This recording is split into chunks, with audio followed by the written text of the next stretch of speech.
محترم سامعین و ناظرین حضرات، السلام علیکم ورحمۃ اللہ وبرکاتہ۔ بسم اللہ الرحمن الرحیم۔ الحمد للہ رب العالمین، والصلاة والسلام علی محمد سید المرسلین وعلی آلہ واصحابہ اجمعین۔ اللہم افتح علینا حکمتک وانشر علینا رحمتک یا ذا الجلال والاکرام۔ قارئین حضرات، علم الصیغہ میں آج ہمارا سبق اس صفحے کے بالکل اخیر میں فائدہ سے ہے۔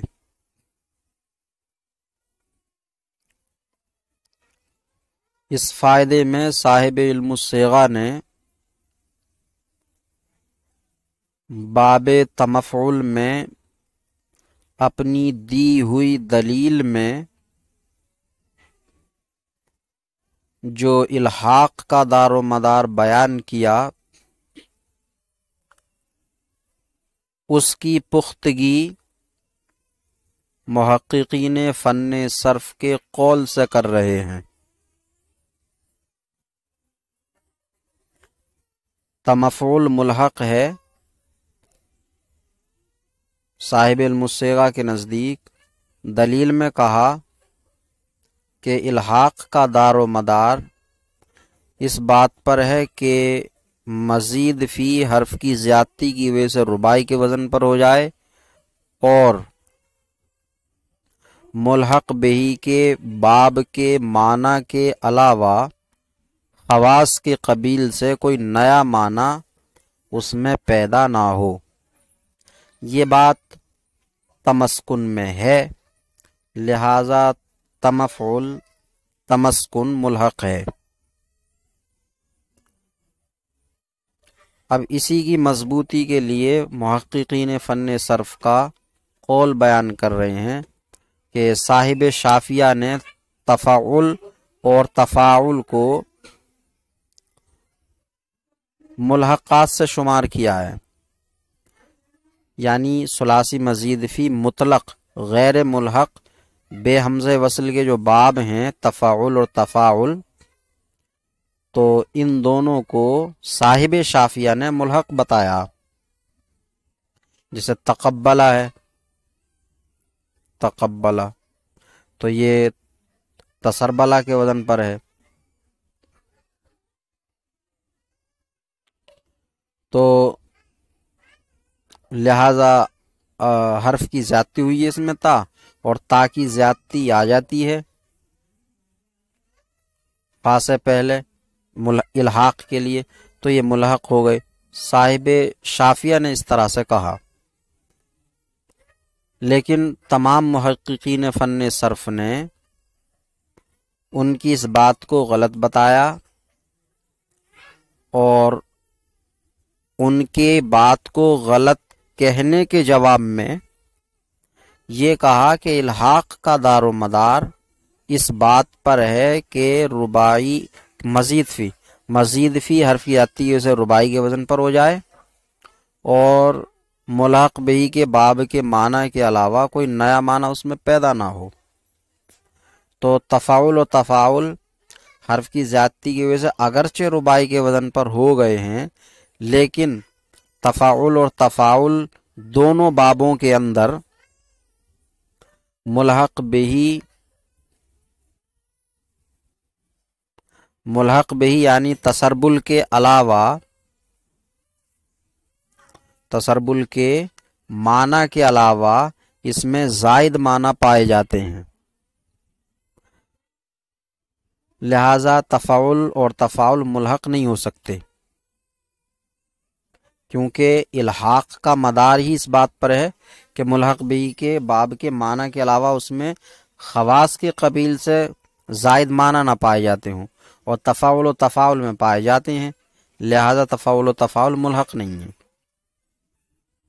تو جب یہ بات تفاعل و تفاعل میں محققین فن صرف نے خود کہی ہے، اور اسی کی وجہ سے تفاعل و تفاعل کو ملحق غیر ملحق قرار دیا ہے، تو پھر یہ بات اگر تمفل میں کہی جائے تو کیا دشواری ہے؟ یہ بات تمفعول میں پائی جاتی ہے، لہذا تمفعل ملحق ہے۔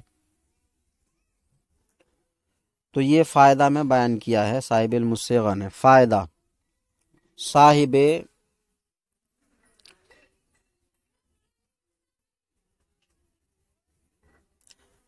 شافیہ تفاعل و تفاعل را از ملحقات شمردہ، صاحب شافیہ نے تفاعل و تفاعل کو ملحقات سے گنا ہے۔ جمیع محققین تختیہ او نمودہ اند، تمام محققین نے ان کی غلطی دکھائی ہے یا ظاہر کی ہے، دکھائی ہے، ظاہر کی ہے، بتائی ہے۔ کیوں بتائی ہے؟ بہمی جہت کہ ہر چند تفاعل و تفاعل بر وزن رباعی گردیدہ، اسی وجہ سے کہ بہمی جہت، اسی وجہ سے کہ کتنا بھی، ہر چند کتنا بھی تفاعل اور تفاعل رباعی کے وزن پر ہو گئے ہیں،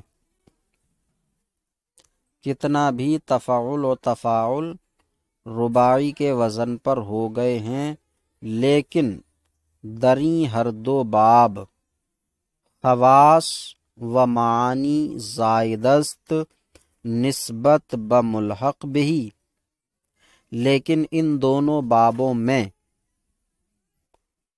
خاصیتیں اور معانی زائد ہیں ملحق بہی کی نسبت سے۔ یعنی ملحق بہی یہ تفاعل و تفاعل حرف کی زیادتی کی وجہ سے جس رباعی کے وزن پر ہوئے ہیں، یعنی تسربل، تو تسربل میں اتنے معنی، اتنی خاصیتیں نہیں ہیں جتنی کہ تفاعل و تفاعل میں ہیں۔ تو ملحق بہی یعنی تسربل کی خاصیتوں اور معنی سے زیادہ خاصیتیں اور معنی تفاعل و تفاعل میں ہیں، اور ملحق ہونے کے لیے یہ ضروری ہے کہ جس باب سے بھی ملحق ہوا ہے، جتنی خاصیتیں، جتنے معنی اس باب کے ہوں، اتنے ہی معنی، اتنی ہی خاصیتیں مزید فی کی ہوں، زائد نہ ہوں۔ اور تفاعل و تفاعل کی خاصیتیں معنی ملحق بہی یعنی تسربل کی خاصیتوں معنی سے زائد ہیں، لہذا یہ تفاعل و تفاعل ملحق نہیں ہے۔ تو کتنا بھی تفاعل و تفاعل رباعی کے وزن پر ہو گئے ہیں، لیکن ان دونوں بابوں میں ملحق بہی کی نسبت سے یا ملحق بہی کی نسبت خاصیتیں اور معنی زائد ہیں، پس مناط الحاق یافتہ نمی شود،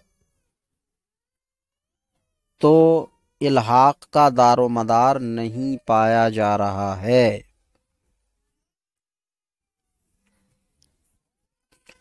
فائدہ،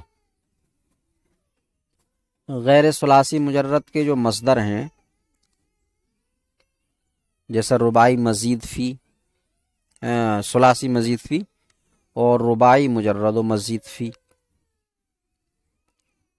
تو ثلاثی مزید فی چاہے ملحق ہو یا غیر ملحق ہو، باہمز وصل ہو یا بے ہمز وصل ہو، اسی طرح رباعی مجرد ہو یا مزید فی، باہمز وصل ہو یا بے ہمز وصل، ان کے مصدروں میں حرکات میں اکثر لوگ غلطی کر دیتے ہیں۔ ثلاثی مجرد کے مصدر کا تو کوئی قاعدہ ہی نہیں ہے، وہ تو کسی بھی وزن پر آ سکتا ہے ثلاثی مجرد کا مصدر، لیکن غیر ثلاثی مجرد کے مصدروں کا ایک اپنا وزن ہے، مقرر ہے وزن، اس وزن پر آئے گا، لہٰذا اس وزن میں حرکتیں اور سکون بھی متعین ہیں، لیکن لوگ تلفظ میں غلطی کر دیتے ہیں۔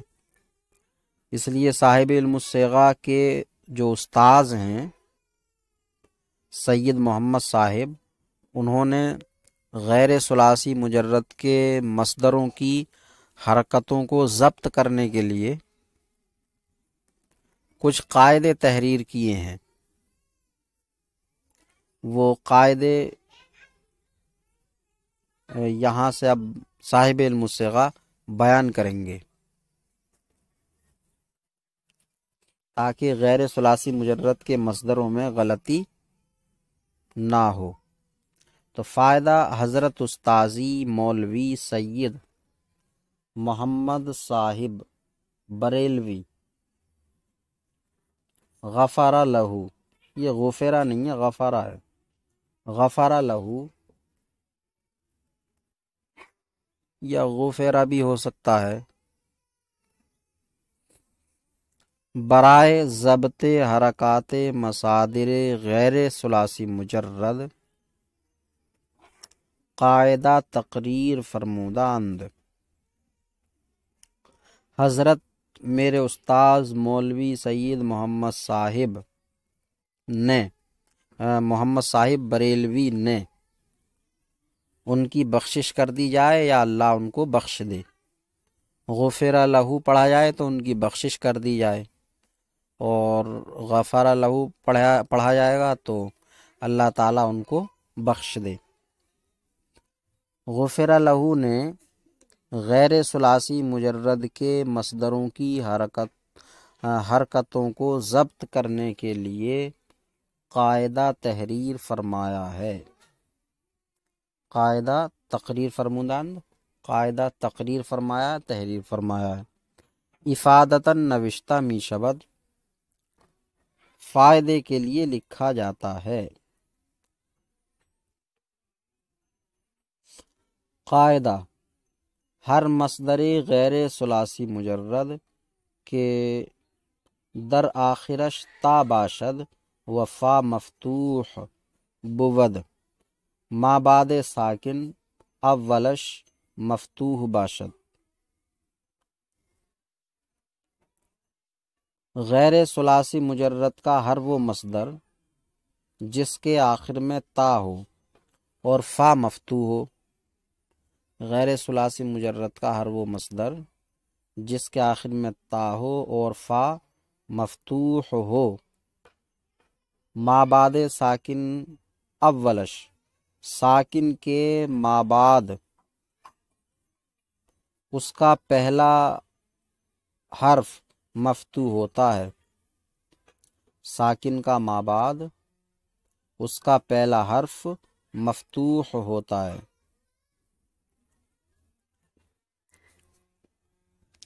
یعنی ساکن کے مابعد کا پہلا حرف جس مصدر کے آخر میں بھی غیر ثلاثی مجرد کے جس مصدر کے آخر میں بھی تا ہے اور فا مفتوح ہے، تو اس مصدر میں جو بھی ساکن حرف ہے اس کے بعد پہلا حرف مفتوح رہے گا۔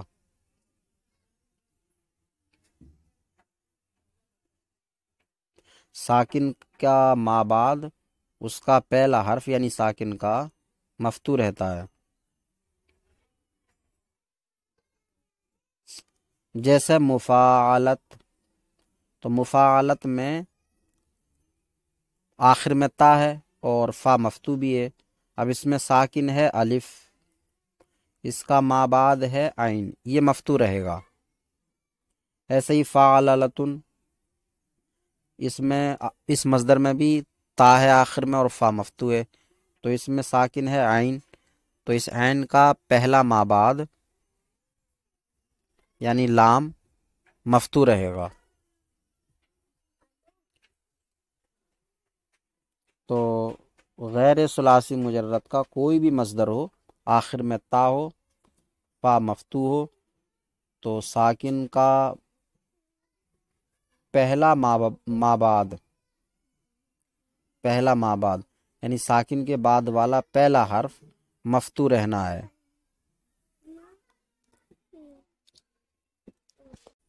فائدہ کے بعد پہلا قاعدہ ہے،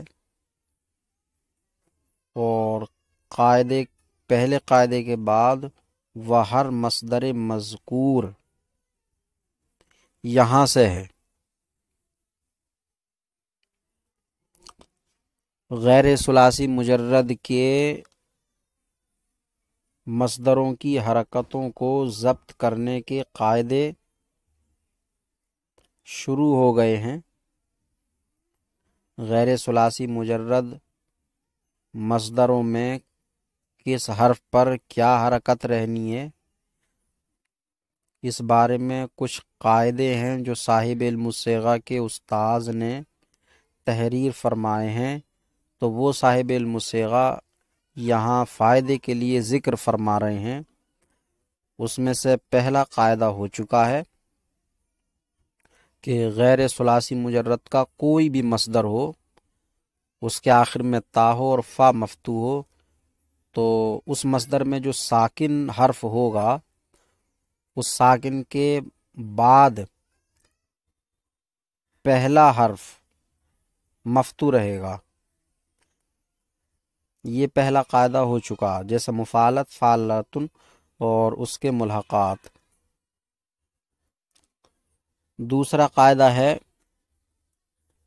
وہ ہر مصدر مذکور کے تا قبل فائے آں باشد و فا مفتوح بود ما بعد ساکن اولش مضموم باشد، اور ہر وہ ذکر کیا ہوا مصدر، ہر وہ ذکر کیا ہوا مصدر، ذکر کیا ہوا مصدر کون سا ہے؟ غیر ثلاثی مجرد۔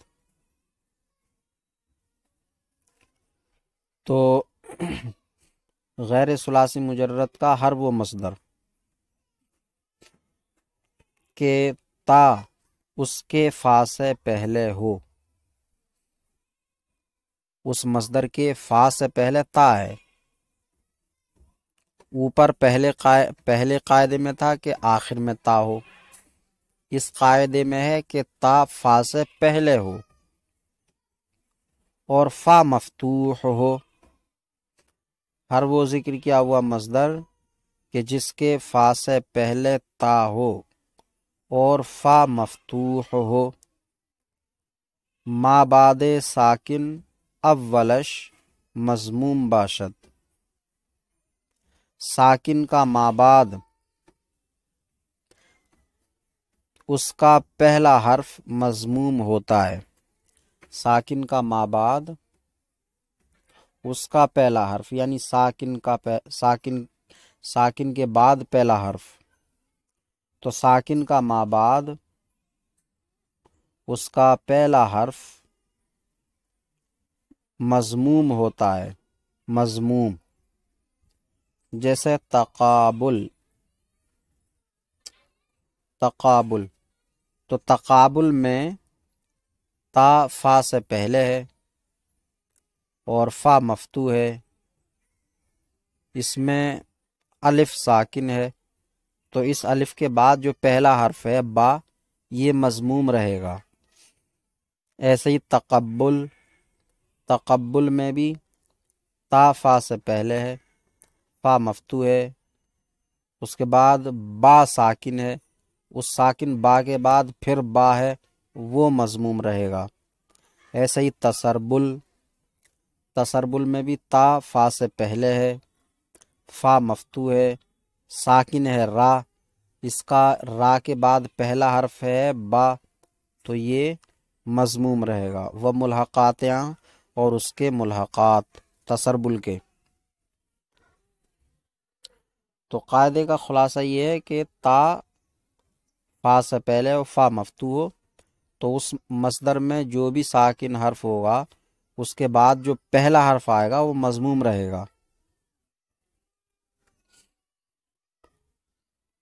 و اگر فا ساکن بود ما بعد آن مکسور باشد۔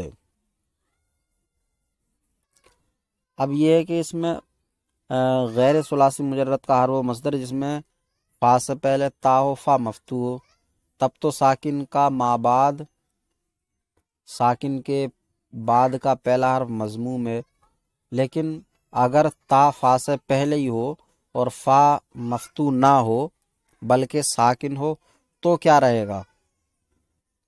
تو بیان کرتے ہیں کہ پھر ساکن کے بعد پہلا حرف مکسور رہے گا،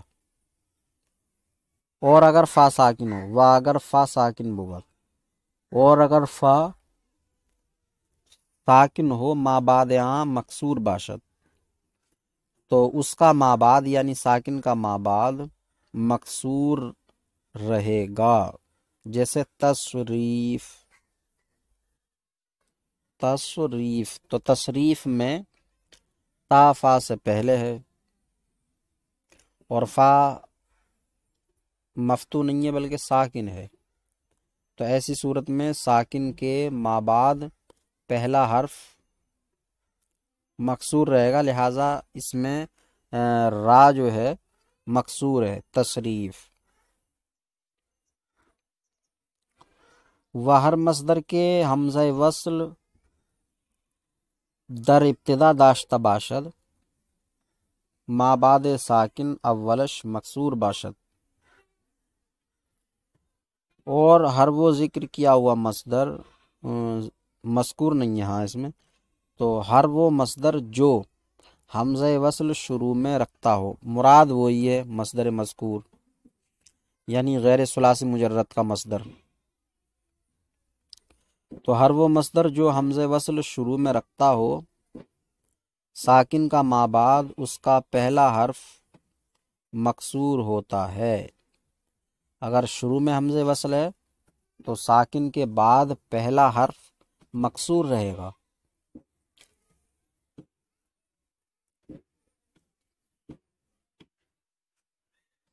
جیسے اجتناب اور استنصار،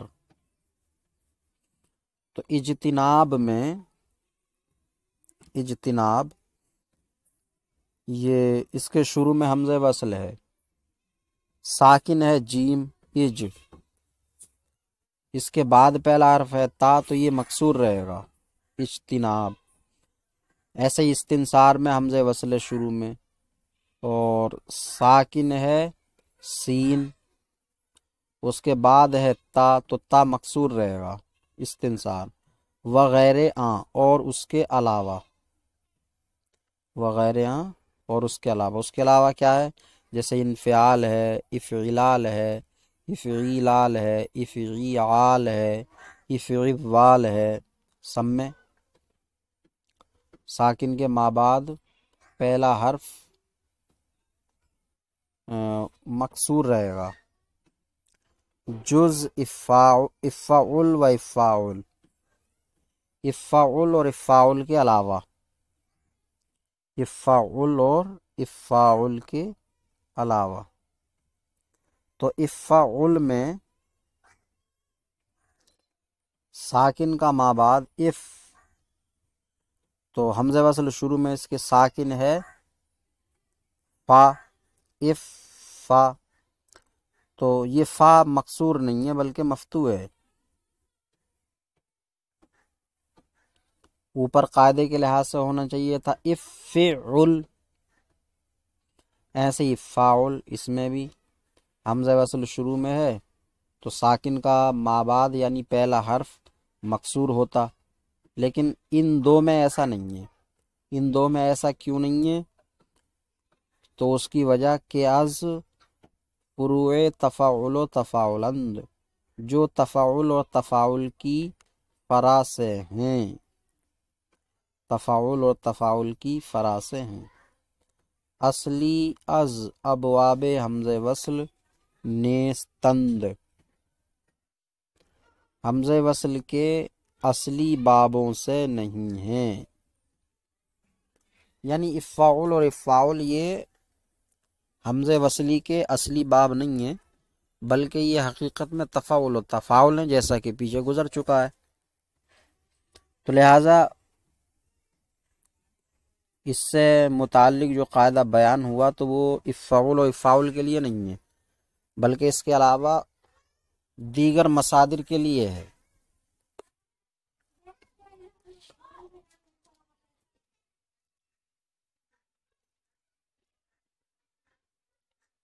ہر مصدر کے حمزہ قطعی اولش باشد، ہر وہ مصدر جس کے شروع میں در ہونا چاہیے، در اولش، ہر مصدر کے حمزہ قطعی در اولش باشد، در رہ گیا ہے، اور ہو سکتا ہے کہ اب جو نئے چھاپے آئے ہیں ان میں ہو۔ تو ہر وہ مصدر جو حمزہ قطعی اپنے شروع میں رکھتا ہو یا ہو، مابعد ساکن اولش مفتوح بود، ساکن کا مابعد پہلا حرف مفتوح ہوتا ہے۔ جس مصدر کے شروع میں بھی حمزہ قطعی ہو تو اس میں ساکن کے مابعد یعنی پہلا حرف مفتوح رہے گا، جیسے افعال۔ تو افعال میں حمزہ قطعی شروع میں ہے اور فا ساکن ہے، اس کے بعد عین ہے، تو یہ مفتوح رہے گا۔ اب یہ سارے قاعدے جو بیان ہوئے، اس میں ساکن کے بعد پہلے حرف ہی کی حرکت کو کیوں بیان کیا گیا؟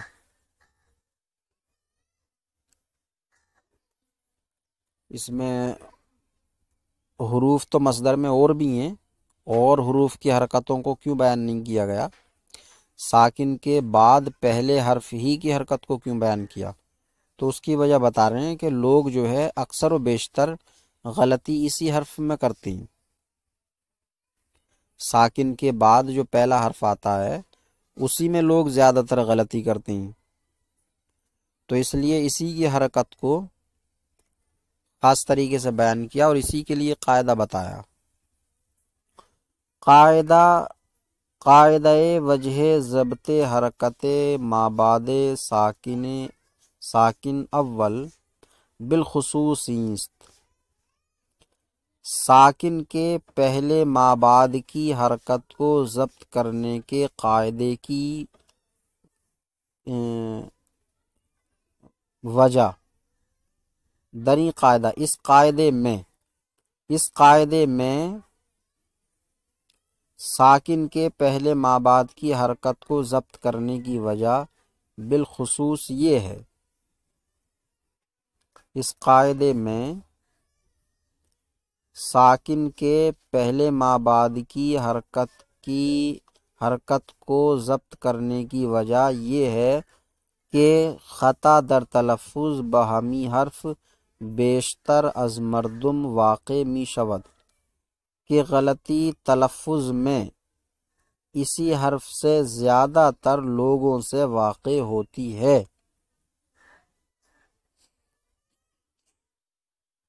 غلطی تلفظ میں لوگوں سے زیادہ تر اسی حرف سے واقع ہوتی ہے۔ اکثر مناسبت و دیگر مصادر مفاعلت را بکسر عین و اجتناب را بفتح تا بر زبان می آرند۔ اکثر مناسبت اور مفاعلت کے دوسرے مصدروں کو، اکثر مناسبت اور مفاعلت کے دوسرے مصدروں کو عین کے کسرے اور اجتناب کو تا کے فتح کے ساتھ زبان پر لاتے ہیں۔ یعنی مناسبت میں سین پہ کسرہ بولتے ہیں مناسبت، اور اسی طرح مفاعلت کے جو اور مصدر ہیں تو ان میں عین کا کسرہ، جیسے مقاتلت، مجانست، مناسبت، تو اس طرح سے بولتے ہیں۔ اور افتعال میں افتعال میں تا کو فتحہ بولتے ہیں، افتعال جیسے اجتناب، اقتباس، انتخاب، لیکن ہے زیر انتخاب، اقتباس، اجتناب۔ تو اس قاعدے میں ساکن کے پہلے مابعد کی حرکت کے ضبط کی وجہ بالخصوص یہ ہے کہ غلطی تلفظ میں اسی حرف سے لوگوں سے زیادہ واقع ہوتی ہے۔ اکثر مناسبت اور مفعلت کے دوسرے مصدروں کو عین کے کسرے اور اجتناب کو تا کے فتحے کے ساتھ زبان پر لاتے ہیں۔ قاعدہ برائے ضبط حرکت عین مضارع معلوم در ابواب غیر ثلاثی مجرد۔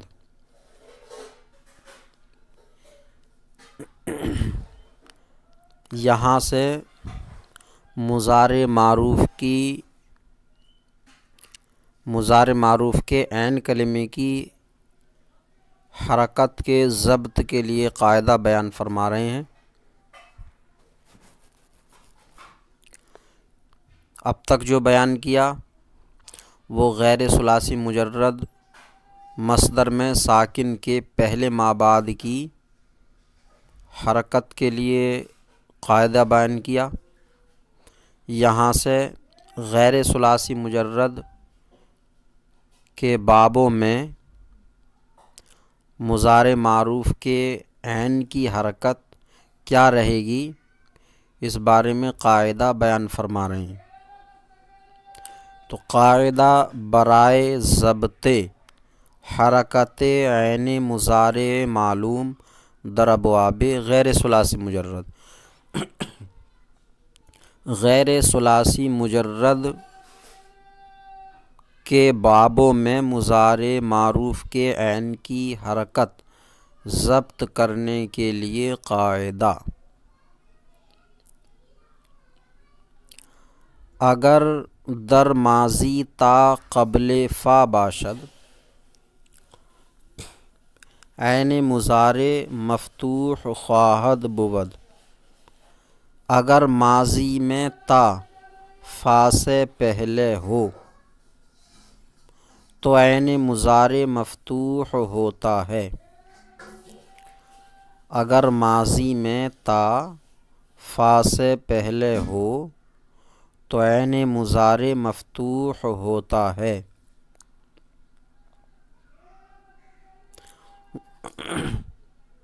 وَإِلَّا ورنہ تو مکسور، یعنی اگر ماضی میں تا فا سے پہلے نہ ہو تو عین مضارع معروف مکسور ہوتا، اور اگر تا فا سے پہلے ہو تو عین مضارع مفتوح ہوتا ہے۔ ودر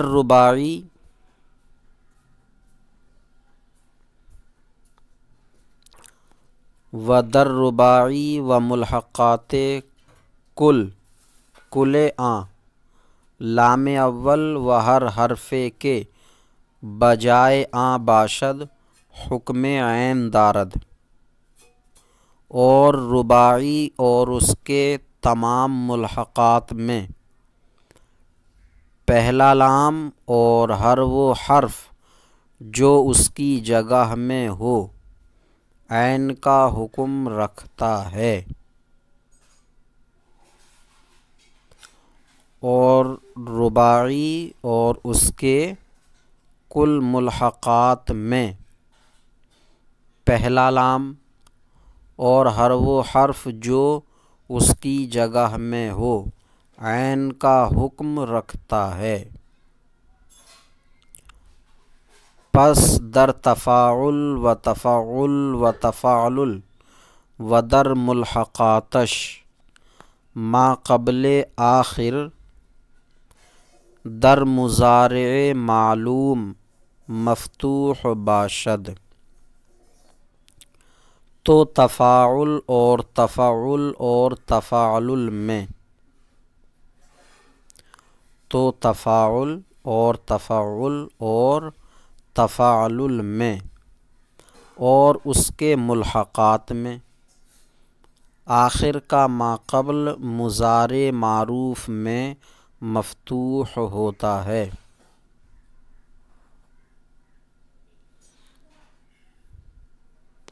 آخر کا ماقبل مفتوح ہوتا ہے۔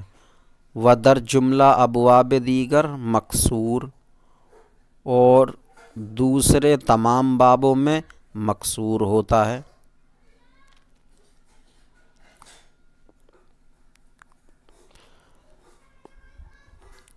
تو ان میں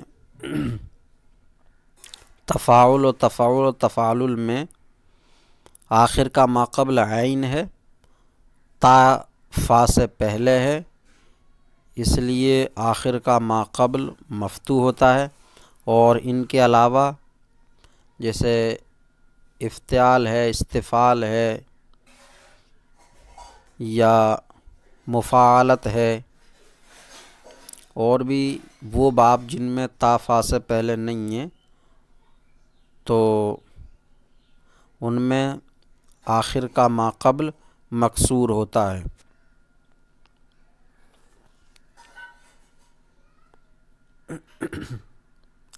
تو قاعدے کا خلاصہ یہ ہے کہ علامت مضارع معروف کے عین کی حرکت کا قاعدے کا خلاصہ یہ ہے کہ ماضی میں تا فا سے پہلے ہے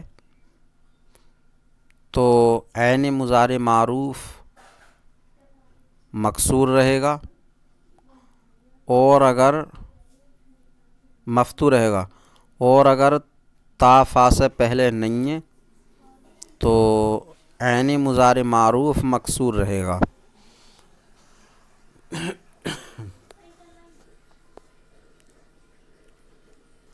تو یہ آج کا سبق ہوا۔ اللہ تبارک و تعالی سے دعا ہے سبق سمجھنے یاد کرنے کی توفیق عطا فرمائے، کوتاہیوں کو معاف فرمائے۔ السلام علیکم ورحمۃ اللہ وبرکاتہ۔